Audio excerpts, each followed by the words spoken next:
Alright guys, we are back at it again to do basil pesto, but we are doing it with walnuts instead of pine nuts. So you could substitute pine nuts if you prefer that flavor. Walnuts give it a more earthy flavor, and I just really like it. So what we have going on in my food processor is a half a cup of walnuts, which I have toasted. I have 2 very tightly packed cups of fresh basil. I have some purple basil in there and then some sweet basil.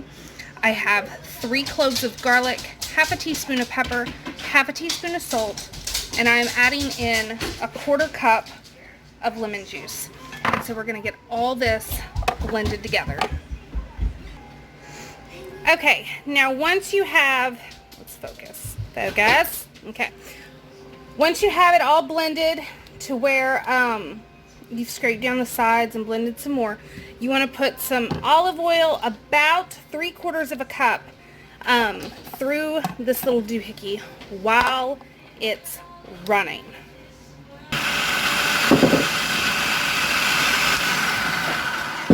Okay, so you can see it has changed quite a bit. So there it is. And now we are going to add 3/4 of a cup of Parmesan cheese. Okay, so I have my Parmesan in, and now you can either just stir it in, or I'm just going to pulse it.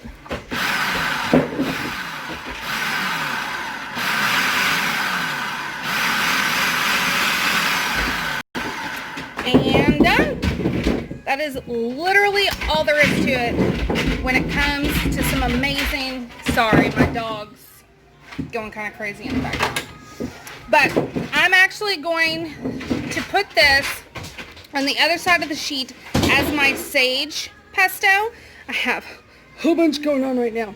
But I'm preserving a bunch of herbs. This is a great way to preserve herbs, and then you already have something recipe ready. So this, you can use it right now.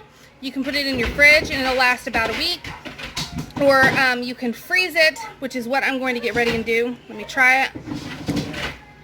Oh, perfect. Absolutely perfect.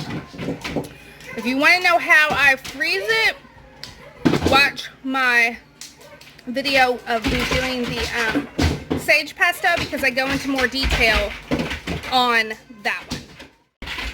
So I hope you enjoyed this video, and I will see you all next time. Thanks for watching, guys.